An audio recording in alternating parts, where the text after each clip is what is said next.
How do you feel when you switch to Geico and save on your car insurance? It's like going to work on one Thursday morning and thinking to yourself, just one more day until Friday. But then somebody in the elevator says, "Happy Friday!" Then you check your phone quickly and discover today is actually Friday. So yes, Happy Friday, random stranger in the elevator. Happy Friday indeed. Yep, switching and saving with Geico feels just like that. Get more with Geico. This is a mini meditation guided by Bombas. Repeat after me. I'm comfy. I'm cozy. I have 0 blisters on my toes. And that's because I wear Bombas, the softest socks, underwear, and t-shirts that give back. One purchased equals one donated. Now go to bombas.com/listen and use code LISTEN for 20% off your first purchase. That's bombas.com/listen and use code LISTEN at checkout. This episode is brought to you by Progressive Insurance. Fiscally responsible, financial geniuses, monetary magicians. These are the things people say about drivers who switch their car insurance to Progressive and save hundreds. Visit Progressive.com to see if you could save. Progressive Casualty Insurance Company and Affiliates. Potential savings will vary. Not available in all states or situations.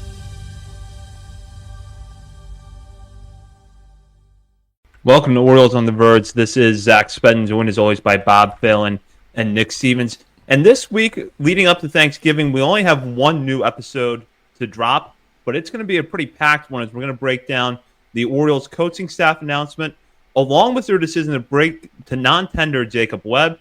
And we're going to get into Roki Sasaki and whether or not he could be a fit for the Orioles this offseason.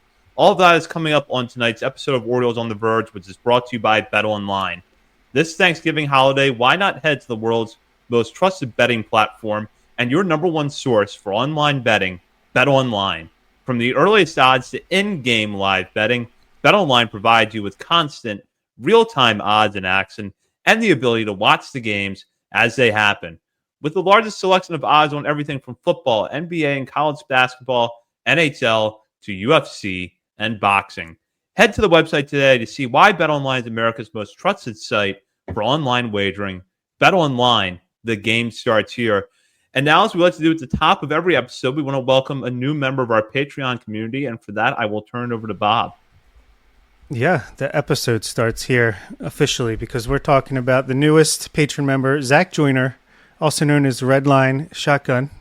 Thank you for joining at the AA level. Hope you enjoy the content. And yeah, it's nice to see people signing up even in the off season. Really appreciate that.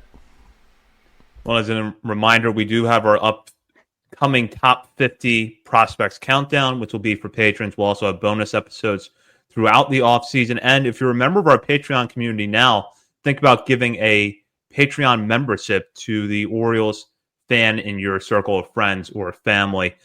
And as we gear up for Orioles season, we did have one pretty big announcement last week, which was the Orioles rounding out their Major League coaching staff. Actually, in fact, that was announced on Monday. The additions were interesting. Robinson Chirinos, former player, actually only a couple of years removed from his final season, which was with the Orioles in 2022, has been hired as the team's bench coach. The Orioles fine-tuning or overhauling their hitting staff at the Major League level. Cody Ashe becomes the hitting coach, with Tommy Joseph taking on the role of assistant hitting coach as he joins the Orioles from the Seattle Mariners, and Sermon Johnson promoted from the minor leagues to become the assistant hitting coordinator / upper-level hitting coordinator. He was not the only person promoted from within the organization, as Buck Britton has been named the Major League coach. Now, if you've been listening to this show over the last few years, you know we are big fans of the work that Buck Britton has done in the minor leagues, from leading the Norfolk Tides to the International League Championship in 2023, to the role that he's played in countless players' development over the years, whether it's been Gunnar Henderson, Jordan Westberg, Adley Rutschman, you name them. A lot of Orioles who are key parts of the team now played under Britton at some point during their minor league career. Nico Goodrum, who was on the Tides last year, sang Britton's praises when he was on our show recently. If you haven't had a chance to listen to that interview, go check that out for a little bit more background. But suffice to say, this Britton promotion, I think, has been coming for some time. We've been anxious to see it happen, and now it happens as he takes over as Major League coach. And we'll break down the other additions to the coaching staff, but we want to start with Britton. Nick, what are your thoughts here? I think we all assumed he was going to get the call. I think it was you who dropped a nugget from Andy Koska in the chat a couple weeks ago, how like Britton's contract was up a couple weeks ago, and we hadn't heard anything. And so I assumed like any day that announcement's going to come. He's going to get some sort of role. They hadn't made the announcement of the bench coach, so I figured that's going to be his position because clearly if his contract was up and he was being courted by other teams, like he probably would have signed with another team by now. We would have heard something. But yeah, I think it's great. You mentioned the Nico Goodrum interview. Yeah, definitely go back and listen to that because he was only there for 2-3 months in Norfolk this year, and he spoke glowingly about Britton's impact. Now imagine what guys like Adley and Gunnar and Kjerstad and these guys are thinking about Buck Britton when they've been with him for a year or more. I think this is good timing. He gets to reunite with some of these younger players, Jackson Holiday, Kowser, Kjerstad, like I mentioned. I imagine, hopefully, I figure Kjerstad specifically, if they had a pretty close relationship, that would be very beneficial as Kjerstad tries to settle into the major leagues this year. Hopefully, if we get a full season of play, but like Britton's going to bring knowledge to whatever that position is. I don't know what major league coach duties entail. Seems very vague, but I just, you get the sense that, maybe Buck Britton can say, look, I know how. I'll pick on Kjerstad again. I know how to push his buttons. He's in a slump. He's doing something. I know how to push his buttons. Give me the afternoon. Let me talk to him. Let me get him in the cage. I'll work it out if they've got that type of relationship. He's known these guys for so long. There's a lot of youth on this major league roster with the coaching staff now in terms of like inexperience at the major league level coaching. So I am very curious to see how this is all going to shake out. But yeah, I think this is pretty good. Just another example of the coaches moving up along with the prospects, and they've all had success at every step of the way in the minor leagues. And hopefully that success continues to transition to the major leagues. Yeah, absolutely love this move. It is interesting that he's major league coach, not the bench coach. I would have thought that those two roles would have been reversed, but I'm sure they have the reasons for that. And they have a plan for how these guys are going to interact. But like Nick said, I mean, Buck has been around long enough that he knows the entire core of this Orioles team, probably even Cedric Mullins. I'm wondering if he even played with him in his playing days before he became a coach. But yeah, absolutely love it. He knows all these guys. They're all comfortable with him. Same with the new assistant hitting coach, Sherman Johnson, which I'm sure we'll get more into. But like the super young core, Mayo, Holiday, these guys like him a lot. They're comfortable with him. And it's like when we had Connor on our show, they might change some coaches around, but it's no fault of the system that they have in place. It's going to be more of the same because it's what got them here, and it's what they're comfortable with, and they're confident in their system, and so am I. So are we. Yeah, Buck being in there is a great call. Would have hated to lose him for nothing with his contract being up. Glad he's on the staff, and hey, now you have the next guy in waiting, so to speak, if Brandon Hyde gets himself into trouble. I know everyone picks on him. I like Brandon Hyde still. I think he'll be around for a while, but the heir apparent is now in the building, and for a while it looked like the guy from the Cubs that was going to come over. I think there was a rumor about that, but no, we're keeping it in-house. The only guy from outside the organization is Tommy Joseph, assistant hitting coach from the Mariners, so love it. Good stuff. Yeah, Britton, a long history in the Orioles organization. Of course, he's the brother of former Orioles reliever Zach Britton. In his playing days, Britton was with the Orioles for a while. His first managerial role came with Delmarva in 2018. He moved up to Bowie the following year and would return there in 2021 before leading the Tides in each of the last 3 seasons. He's not the only person, as we mentioned, to get a promotion from the minor league ranks as Sherman Johnson joins his coaching staff. And he'll be part of the Orioles hitting program with Cody Ashley as the hitting coach and Tommy Joseph as the assistant hitting coach. And my impression when I look at this is kind of confirmation of what we've been saying, what a lot of other people have been saying, Connor Newcomb, John Mioli included, which is that maybe the Orioles would make some changes to their staff this offseason, but the approach and the thought process is probably going to be the same. Maybe just different people delivering that message. And I'll start with Sherman Johnson because honestly, we don't have much background on Tommy Joseph. But looking at Sherman Johnson, we've heard very good things about him since he joined the organization. And it seems like, kind of in keeping with Buck Britton to a certain extent, here's a voice that the players are familiar with, someone who's not too far removed from his playing days himself that maybe can help get the message across. Yeah, and we're rebuilding the old Philadelphia Phillies bullpen. We're also like rebuilding, just the entire Philadelphia Phillies history over here with Cody Ashley and everybody else joining this organization, Tommy Joseph. But yeah, I think with Sherman Johnson, it's these younger guys. We know the Orioles aren't afraid to take risk with these coaches and then get creative. Going back to Buck Britton as just major league coach, get creative with titles and roles and everything to get these guys they want on the major league side of things a position up there. But I think these younger guys are players who have fully bought into the Orioles way of thinking and their processes, and they're not afraid to like get down and dirty with them, like get in the cage with them and take hacks, physically show them. Like we're moving away from this old school way of do as I say. And these guys are like, do as I do. I'm going to sit here and do it with you. I was there. I was just playing in this atmosphere, 2 years ago. Like I can impart my knowledge and my opinions in there as well to help these guys. Yeah, I just think it's a relationship thing that, it goes a long way.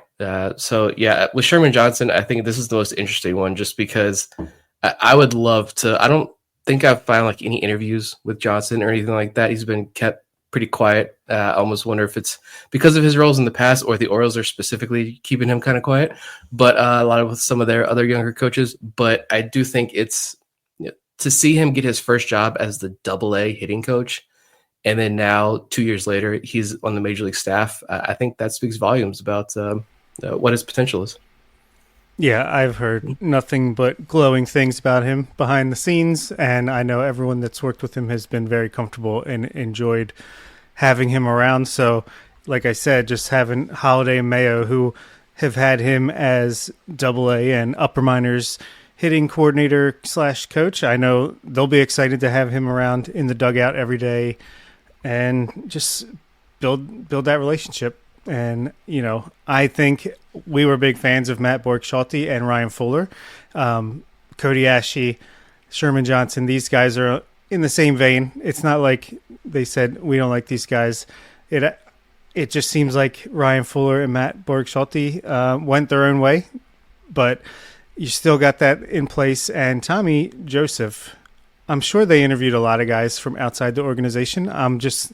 People are like, why this guy who was the hitting coach or assistant hitting coach for the Mariners, who were terrible on offense?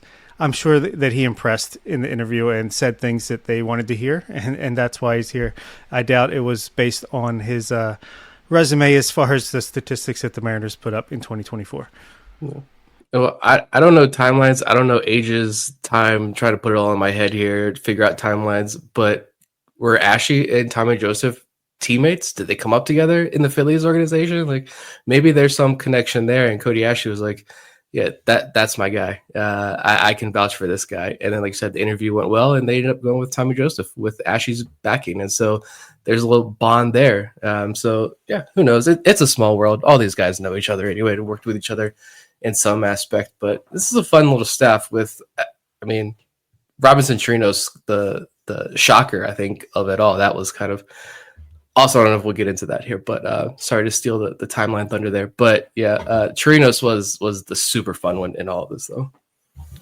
Yeah, and this is an interesting move, and I think in a lot of ways a good one because, we just talked about the level of familiarity the players have with Buck Britton, with Sherman Johnson, and with Cody Ashley.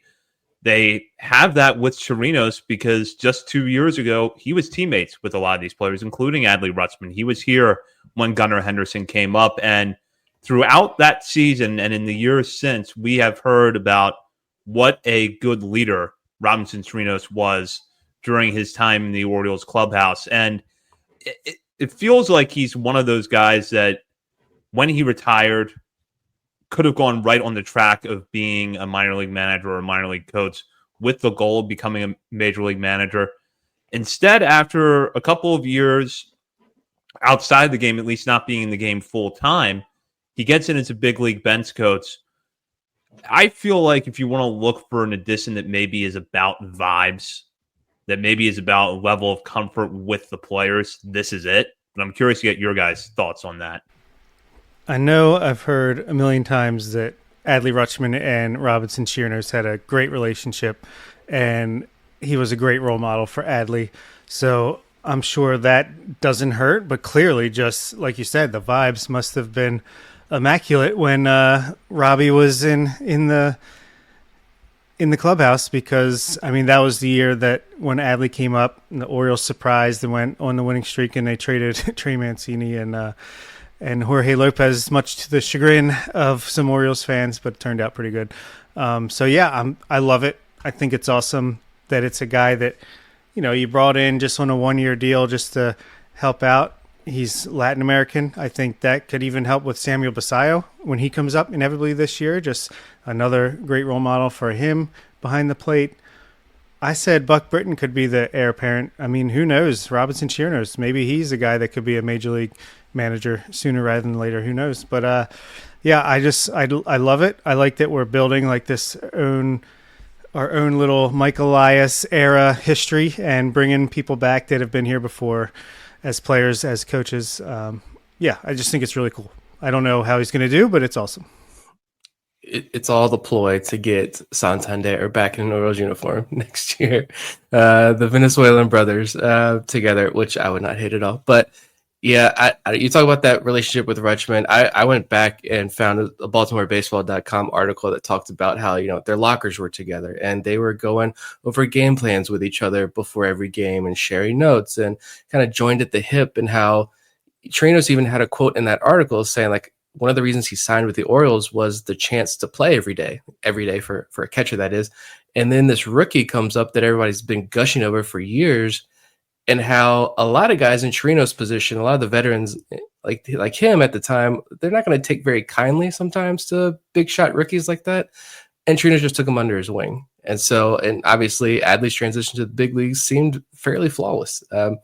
You mentioned Basallo. Yeah, I think just Basallo is the first. We know a lot of that young international talent isn't up at the AAA level yet. It's not bursting at the seams except for Basallo. But I don't know if this plays a role in it or not. But like that future's coming as well, and pretty soon.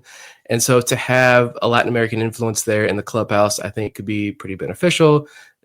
Go back to what the organization did down in Delmarva when those first international signing classes started reaching full season ball, where you had a lot of the DSL coaches get moved up. They brought in some former players, Spanish-speaking players, to coach in the lower levels to ease that transition. John Muley's article, Sam Jelinek on our podcast, talking about the impact that those coaches had on those players, not just on the field, but off the field as well. I think more importantly, off the field. Obviously, at the major league level, it's much different. You're not teaching, Samuel Basallo how to go to Walmart and shop for groceries, but still, like that I think that could be an impact here as well. I don't know, he's a well-respected figure in his country. He's a well-respected figure here in the States as a Major League Baseball player. Clearly made a huge impact. I know he was with the team. Again, they brought him on, I feel like a couple of times, seeing, social media team highlighting his appearance at Camden Yards.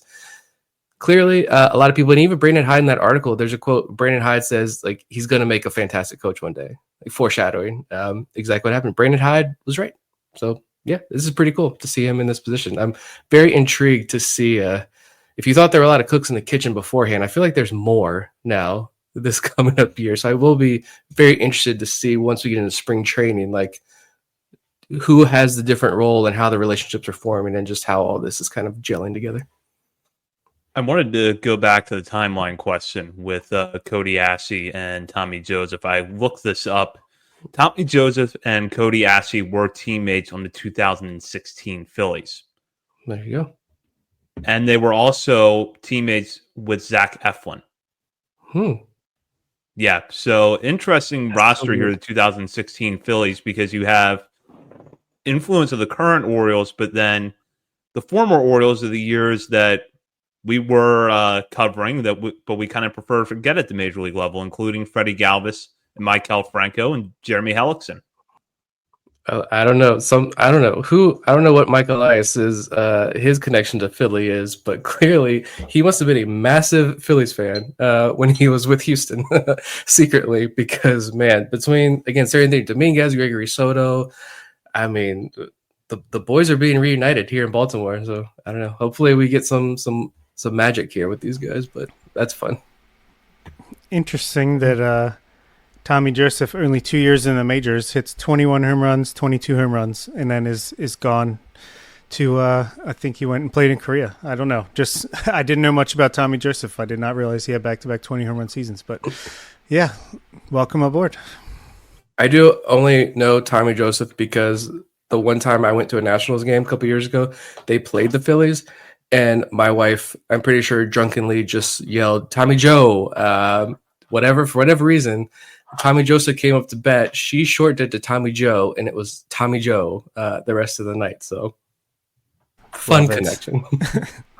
Shopify is the global commerce platform that helps you sell at every stage of your business. Shopify is there to help you grow. Shopify helps you sell everywhere, from their all-in-one e-commerce platform to their in-person POS system. Shopify's got you covered. Shopify helps you turn browsers into buyers with the internet's best converting checkout, 36% better on average compared to other leading commerce platforms, and sell more with less effort thanks to Shopify Magic, your AI-powered all-star. What I love about Shopify is how no matter how big you want to grow, Shopify gives you everything you need to take control and take your business to the next level. Shopify powers 10% of all e-commerce in the U.S., and Shopify is the global force behind Allbirds, Rothy's, and Brooklinen, and millions of other entrepreneurs of every size across 175 countries. Plus, Shopify's award-winning help is there to support your success every step of the way. Because businesses that grow with Shopify. Sign up for a $1 per month trial period at shopify.com/Westwood1, all lowercase. Go to shopify.com/Westwood1 now to grow your business, no matter what stage you're in. Shopify.com/Westwood1.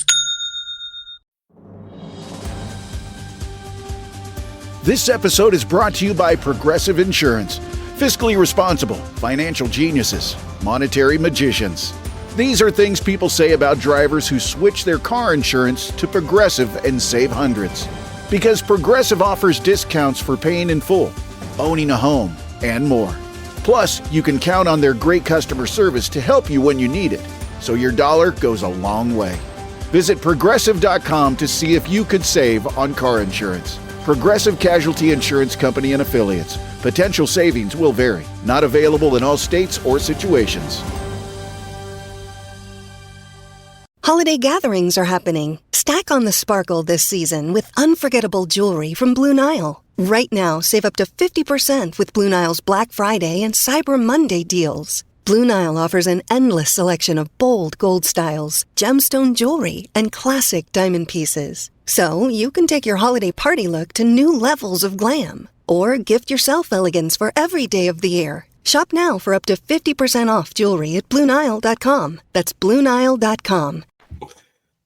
One person who won't be back in Baltimore next year most likely is Jacob Webb, as he was non-tendered by the Orioles last week, approaching the deadline for teams to decide whether or not they were going to tender contracts to arbitration-eligible players for the 2025 season. We briefly talked about this a week or two ago. We thought Emmanuel Rivera might be the only Oriole that was non-tendered. And ultimately, the Orioles' only non-tender, Webb, who was one of their steadier relievers in 2024. He threw 56 and 2/3 innings pitched.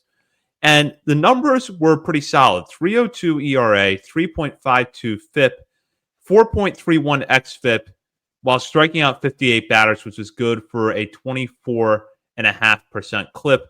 However, as has been the case with Webb in the past, the walks were kind of high. He issued 27 free passes and 11.4% walk rate. Despite that, the $1.7 million projection the MLB trade rumors had for Webb in arbitration this year didn't seem like much of an obstacle, yet the Orioles non-tender him. So that's going to be one more hole in the bullpen with Webb and Danny Coulombe having departed the team. Now, technically, either of them could re-sign at some point in the offseason. Both of them are still available, but the Orioles could have had both of them back for fairly low salaries and chose to decline Coulombe's option a few weeks ago and then to non-tender Webb last week. Bob, I'll start with you here. What was the motivation, you think, for this move? Was it the Orioles maybe not convinced that Webb was going to repeat his success? Was it money? Was it opening up a roster spot? What do you think led them to make this decision? I would say the one thing it wasn't is about money. I mean, you saw them sign Emmanuel Rivera for a $1 million contract. And I still would be shocked if he makes the opening day roster. It just seems like money is not an issue, especially at the salaries that Danny Colome and Jacob Webb were about to receive. Like, I think it was projected for under $2 million in arbitration for Webb, and Colome was a very cheap deal for what he has provided in the past. To me, it's both of these guys had injuries in 2024, came back, and it wasn't as pretty after they came back from injury. Just stick to Webb here since he was non-tendered. His velocity was down. When he came back, he was pitching much less. The results weren't really there. So to me, it just says the Orioles know these guys are a little more cooked than maybe fans and analysis would have you believe. But I also did point out, I can't remember if I said this on last week's podcast or not, but like Jacob Webb has had really solid years his whole career, honestly. He's got a career ERA of 2.98, 3.02 last year, but Steamer projects a 4.29 ERA with a 4.42 FIP. So Steamer wasn't high on him coming into next year. Easily the worst projected performance of the Orioles relievers that were coming back. And also Webb is out of options. A lot of the Orioles relievers are out of options. And I think just like we saw with Cade Stroud being added, Luis Gonzalez being added to the 40-man, there's got to be some room to maneuver at the back of the bullpen, the last spot or two, where you have a guy who can go up and down. And I think, unfortunately, Webb and Colome were the cuts to be made there. I do still think that the Orioles could go out and get another really, really solid reliever. I don't know, Devin Williams. I mean, Ryan Helsley. Those two seem like a little extreme as far as what it would cost to get them, but I would not be surprised if a really quality reliever was added to the mix. Yeah, I agree. I think it wasn't money. You could maybe make the argument with Jacob Webb specifically that maybe he outperformed his peripherals, but I maybe minimally. I don't think that's a big enough argument either. I think it's the injuries with both of these guys, with Webb and Colome, and it never really crossed my mind though. I never even really gave that a second thought. I just see like those projected salaries at the beginning of the offseason here. Looking at those projected salaries, seeing how this bullpen is shaping out, you figure like, oh, both these guys are no-brainers. They're coming back. Colome returned at the end of last year. Yeah, the velo was down, but he missed a ton of time. So like that's to be expected. Like he's not going full go in those outings. But clearly, the Orioles have access to the medicals and maybe weren't satisfied with them. So we'll see. Maybe they're also older, so I don't even know if if it is injury. Like I don't see them being candidates either. Like we'll give you a 2-year deal in case the arm does blow out or the elbow does blow out when you bring you back this year. I think it's probably just like I mentioned when talking about Danny Colome originally. I think Mike Elias's comments of the door's not shut, blah blah blah. I think that's just Elias kind of being nice to a veteran who gave this organization a lot when he was here. But yeah, it's unfortunate. But I mean, you look at the bullpen. I agree. I don't think they're done either. I really don't. I don't know if Mike Elias has a specific target in mind, but I do think he was also kind of clearing the path for a bigger target. Because I firmly believe that they are not going to go with Cade Stroud. Or the stuff is good, but he has minor league options. That's one of the big reasons why he was useful to protect from the Rule 5 draft. Brandon Young, Chase McDermott, Trevor Rogers, I think those guys are going to continue to be on the starter development track. Who else? Luis Gonzalez, I think, again, he has options. You protect him from the Rule 5 just to be safe. Probably trying to slip him through waivers maybe later in the offseason. I don't think they're going to go with him on the opening day roster.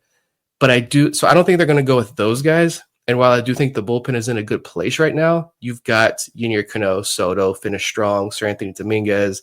Aiken had a solid 2024. Told y'all the numbers in 2023 on the surface did not look good, but there was a lot to like in those numbers. And he turned that into successful 2024. This front office loves Ciano Perez. He's not going anywhere right now. You got Felix Bautista coming back, but he is going to be fresh off Tommy John surgery. So you don't want to like thrust him right into an everyday role there right in the beginning. But still, I think this bullpen is in a healthy place as is, even with the departures of Webb and Coulomb. But I do think that there are targets that they're going to bring in. They're going to be a bigger fish. I don't know if they're going to trade for Devin Williams, but I feel pretty confident saying you're not going to see like Luis Gonzalez and Brian Baker on the active opening day roster. And if we do, like, Godspeed to us all. Even if Blue Sky seems like a peaceful place right now, it won't be when Brian Baker's on the opening day roster. But I think there's something cooking. Michael Ice has said a couple of times, even more recently, specifically about the bullpen. I think he's cooking something down there with that.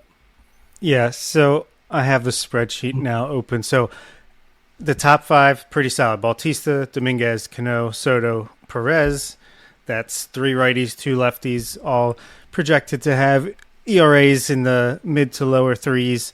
And then you got 3 open spots. Keegan Aiken obviously will probably get one. He has an option.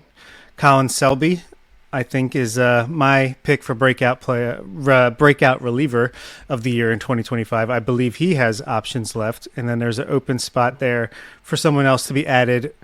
Yeah, the guys like Gonzalez and Stroud, I think those are the guys that a guy that with options like Keegan Aiken, he's pitched a lot, or he's struggling, can send him down. Oh, Luis Gonzalez can come up until Keegan Aiken figures it back out in AAA, something like that. Well, I think that this is an interesting thing to dive into a little bit further, which is that there is seemingly an open spot or 2 in the Orioles bullpen, even with Felix Bautista coming back. And while we expect that Bautista at some point in 2025, we at least hope is going to be back to where he was before Tommy John surgery, maybe the Orioles do want to ease him in a little bit. And maybe that means that he's not getting every save opportunity for the first couple months of the season. And with that in mind, I'll put this question to you guys, which is, do the Orioles go all in on a Ryan Helsley or a Devin Williams? Or if you really, really, I think, want to go for the long shot option, Tanner Scott, free agency? Or is this going to be, let's find a healthier and or better version of Jacob Webb to replace Jacob Webb? So you get someone on a 1-year deal that can step in and get some high leverage outs for you during the course of the season, but they're not going to take Felix Bautista's place as a closer. I think... Oh, another thing I wanted to mention about Jacob Webb real quick is he had reverse splits as well. So he was better against lefties than righties, which obviously the Orioles have a bunch of effective lefties already in the bullpen. So that's another reason maybe why he got non-tendered. Throw that in the mix. I don't know if I see the Orioles signing like a Tanner Scott or a free agent like that. I could see Ryan Mountcastle, Ramon Arias traded to who knows what team, Cincinnati, Seattle, for a reliever with a little more upside, maybe options, younger, team control.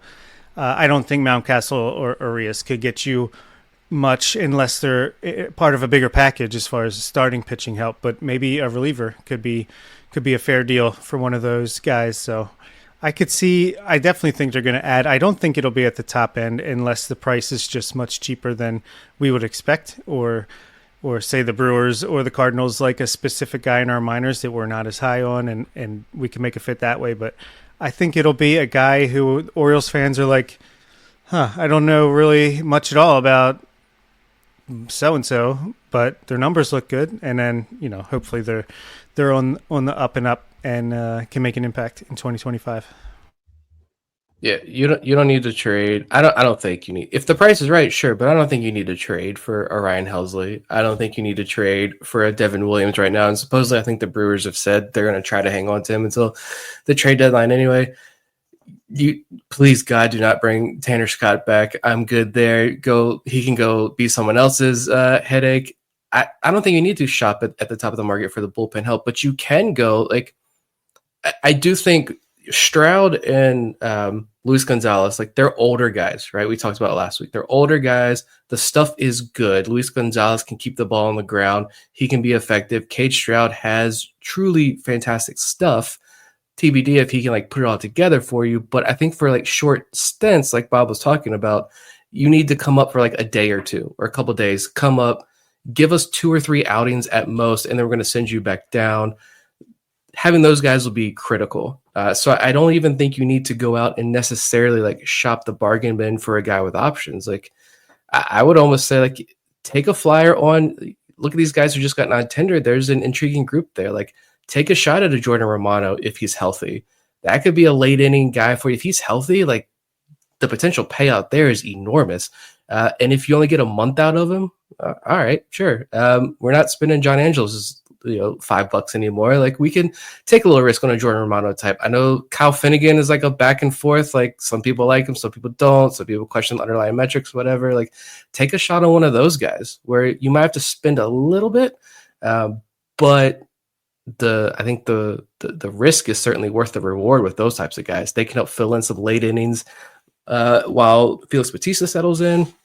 And yeah, if they're struggling or something, again, you've got these guys with options to come up and down now. But yeah, I'd like to see them. They're going after somebody. They've got somebody in mind, but we'll see who it is. Yeah, I do want to talk for a minute about Jordan Romano. Romano, back-to-back All-Star 2022 and 2023. Last year struggled with injuries. The Blue Jays non-tender him. Would you take a flyer on Romano provided that you knew he was healthy? If he's healthy, for sure. To me, just like with Webb and Coulomb and the Orioles knowing more about the health, to me, them non-tendering Romano when they're still trying to compete says he might be a little more toast than we would hope if we're going to sign him. But I'm definitely going to talk to his agent and try to get his medicals and see what's going on there, because if he can rebound and get healthy, yeah, he could be another dominant reliever in the back end of your bullpen. Yeah, just go look at his 2023 StatCast page. It's beautiful. If he's healthy, but yeah, I know there are a lot of issues last year with the injuries there, so maybe that's a guy you're a little bit skeptical on, but still, I could be worth a shot. But yeah, if Romano is healthy and you feel confident there, I'm 100% on board the Jordan Romano train. Kind of bring him in, but. Shopify is the global commerce platform that helps you sell at every stage of your business. Shopify is there to help you grow. Shopify helps you sell everywhere, from their all-in-one e-commerce platform to their in-person POS system. Shopify's got you covered. Shopify helps you turn browsers into buyers with the internet's best converting checkout, 36% better on average compared to other leading commerce platforms, and sell more with less effort thanks to Shopify Magic, your AI-powered all-star. What I love about Shopify is how no matter how big you want to grow, Shopify gives you everything you need to take control and take your business to the next level. Shopify powers 10% of all e-commerce in the U.S., and Shopify is the global force behind Allbirds, Rothy's, and Brooklinen, and millions of other entrepreneurs of every size across 175 countries. Plus, Shopify's award-winning help is there to support your success every step of the way. Because businesses that grow with Shopify. Sign up for a $1 per month trial period at shopify.com/Westwood1, all lowercase. Go to shopify.com/Westwood1 now to grow your business, no matter what stage you're in. Shopify.com/Westwood1. This episode is brought to you by Progressive Insurance. Fiscally responsible, financial geniuses, monetary magicians. These are things people say about drivers who switch their car insurance to Progressive and save hundreds. Because Progressive offers discounts for paying in full, owning a home, and more. Plus, you can count on their great customer service to help you when you need it, so your dollar goes a long way. Visit Progressive.com to see if you could save on car insurance. Progressive Casualty Insurance Company and Affiliates. Potential savings will vary. Not available in all states or situations.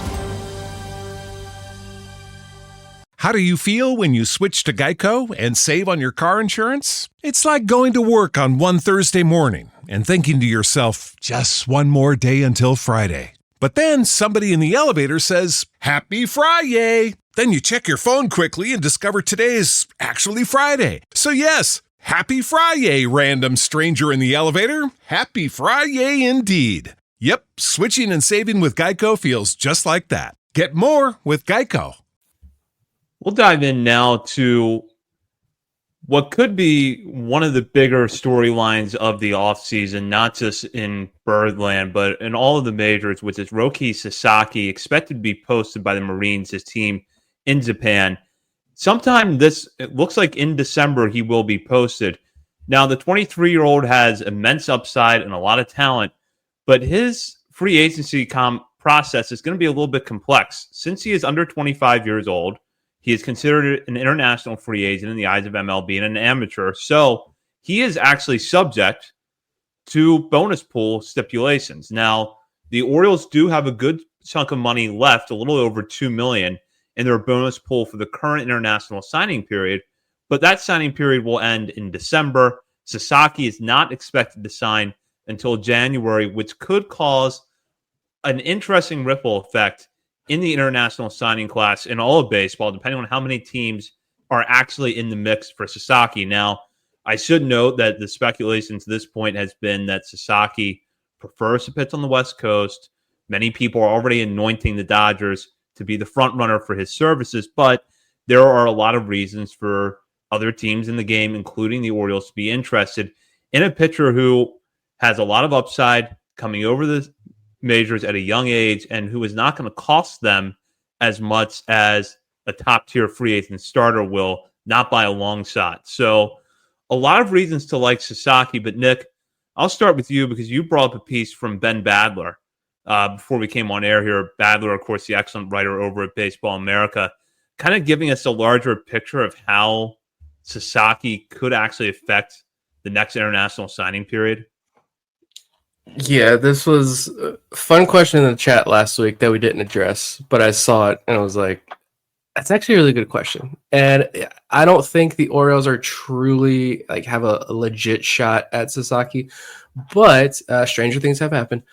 But it does make you think a little bit. And I thought it's the offseason, it's a fun conversation to have. With Sasaki, though, he's not going to sign until the next period. And teams can throw their entire bonus pool money at Sasaki. But what that means is all those handshake agreements they have in place with the 2025 international signing class are done. They're not going to sign those guys. And as Ben Badler mentioned, that things could get ugly for a lot of those guys. The trainers, the people, the relationships that teams have built in some of these countries with some of these people, it could be ruined. It could get seriously ugly. And you've got teams who are saying, we're in on Sasaki. We're going to throw all of our money. So we're not going to announce any signings. We're not going to make any signings official on January 15th. We're going to hold off. Well, they're just handshake agreements. It's nothing legally binding with those. So other teams like the Pirates who are like, we're not getting Sasaki. No, nobody's going to want to go play for us anyway. We're just going to start poaching your guys. We've got extra money. We're going to renege on some of our contracts. And we're going to go after these bigger fish from other teams. So it's going to cause chaos, I think, on January 15th. But the question in the chat was more so do you go after Sasaki, throw all your bonus pool money for 2025 on Sasaki and bring him here to Baltimore if this is truly an option? Or do you keep those agreements in place with your current international class and go forward? And I don't know what you guys, I feel like what is a very unpopular take, but curious as to what you guys would do if the opportunity really does present itself to the Orioles right now. I will go, well, first of all, Sasaki, a year ago, he's you're drooling over him. He's elite of the elite, over 100 miles per hour with the fastball consistently, and struck out 135 batters, only walked 17 in 91 innings in Japan at 21 years old.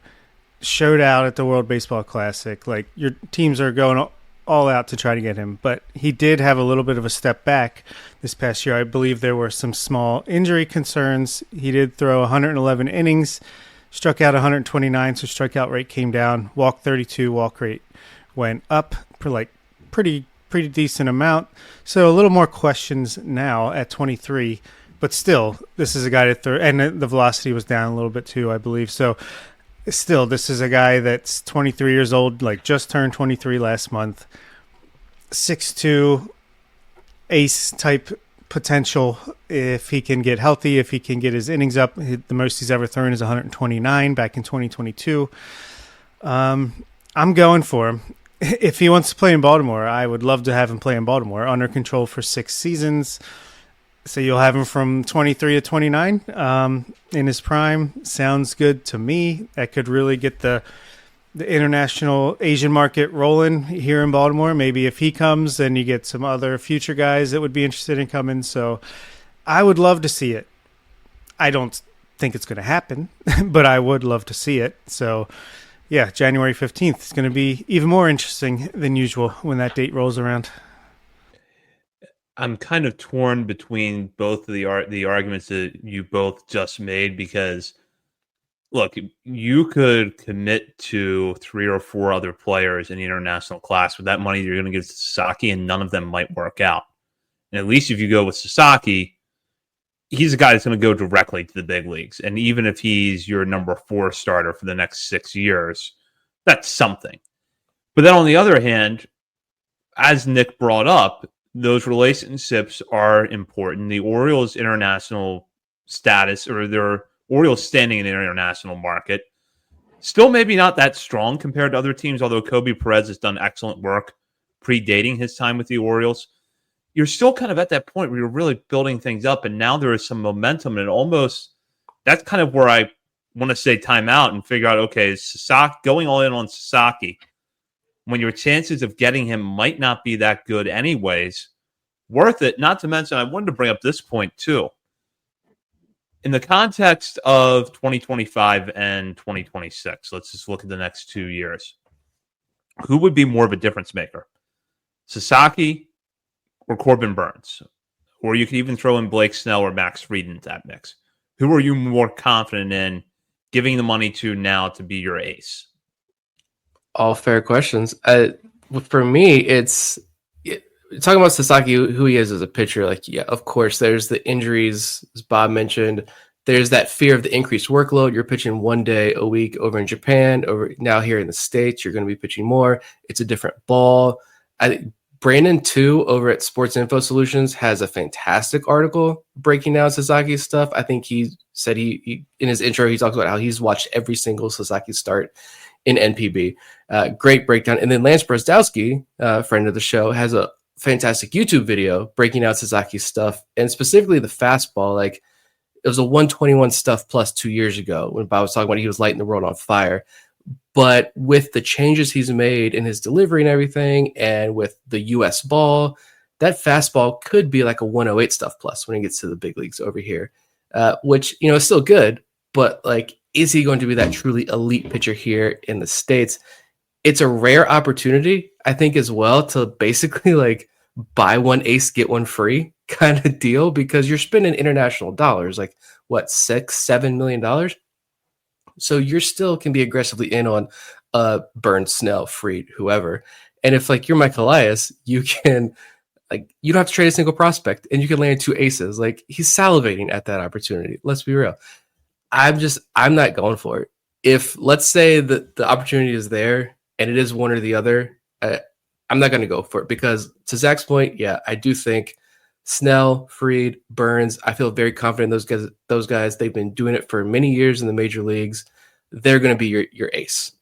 Sasaki could be an ace for many years to come at a super cheap price, but I just think the Orioles, with the short amount of time what they've been able to do in the international side of the game, I don't want to ruin those relationships, right? I don't want to put that's a massive amount of work and effort they've put into that, and it's looking pretty good. And I know recently, I think it was this morning actually, Baseball America put out their big board for 2025. I keep wanting to think 2015, 10 years in the past, but 2025, and the Orioles aren't connected to any of their top 30 prospects, right? If you're like, oh, okay, what's up with that?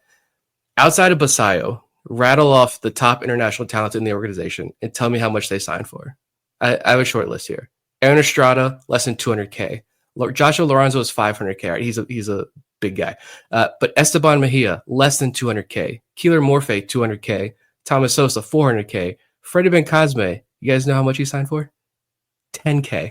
Luis De Leon, $30K. Like, I truly believe 2 things about this organization: that it is a pitching development powerhouse, and the international scouts are unbelievable, truly elite at what they do.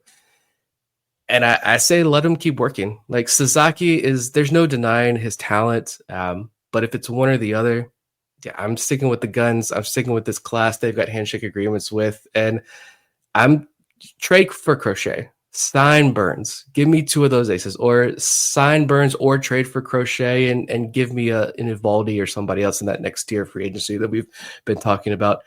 And I think your rotation is still in a pretty darn good place. So. Well, Nick, I think that's a good point, too, to look at the international class. I remember when I was covering the Nationals, they had that fallout from Smiling Gonzalez scandal around 2008 or so. It's a long story, and it would be a whole hour-long episode of me unpacking that. So just go Google it. Google Jim Bowden and all the key players in that debacle. But their international program took a long time to build back up after that. And where they hit before they went all in years later and signed Juan Soto was on the signings for $10,000, $20,000, $30,000. Guys like Pedro Severino, Ronaldo Lopez, Wilmer Defoe, Adrian Sanchez, Sandy Leon, I think, was in that group too, where, all right, none of those guys are household names, but they made it. They made it to the majors. They were good organizational depth. That's not nothing. So that matters in the grand scheme of things. So something to keep in mind is the Orioles international class. Yeah. And you could throw my argument right back in my face and say, well, if you truly believe in that scouting and you can find more Freddie Mancazos for $10K or Keeler Morphe's for $200K, what's 1 year? Is 1 year going to destroy like that side of the organization? I don't think so. And sure, they could probably find some diamonds in the rough in the near future. And, you could sign 25 guys in this 2025 class and none of them reach Aberdeen. While Sasaki, even if he's your not even number 4, even if he's your number 5 for the next 5 years, like that's more than that entire international class is going to give you. So I see both sides and I agree and disagree with both sides of the argument. I personally wouldn't do it if I'm in that situation, but I think it'd be really hard to find, like, there's no way Mike Elias is saying, like, hey, Kobe, we're bringing all your guys in. Don't worry about it. If he has a legitimate shot at bringing in Sasaki for $7,000, he's telling Kobe Perez, sorry, bud, but you've got to go tell all your guys we're not signing them. So, $7 million. $7 million. Sorry. What did I say? 7,000? Yeah. He's even cheaper than Ben Cosme. Basically $7,000 for what his value could be. Yeah, Absolutely. You're getting him for like $5. But no, you do make a good point. You don't want to mess up relationships on the international side because that is the thing that's going to continue year after year. From what I understand, apparently Sasaki's going to sign for somewhere between $4 and $5 million. So the Orioles could potentially do both in some form or another. I know Baseball America actually just came out with their top 30 international prospects today too, and the Orioles were not linked to any of them. Is that fishy? Is that who knows? I know there was also a report that the Orioles were stealing someone from a catcher from the Mets who had agreed to go to the Mets for 2025, but the Orioles are going to sign him for like $300,000 or $350,000. I think that just came out last week. So it'll be interesting. I can see both sides for sure. Like I said, I think it's a super duper long shot that the Orioles would even have a shot at Sasaki. It seems like it's either Dodgers, Padres, or Giants. Someone on the West Coast, but maybe the Yankees are in the mix just because they're the Yankees. But yeah, I would love Sasaki, but I would also love another group of 25 international kids that we can watch develop through the system. So win-win, honestly. We'll, of course, follow that story along as we go in the offseason.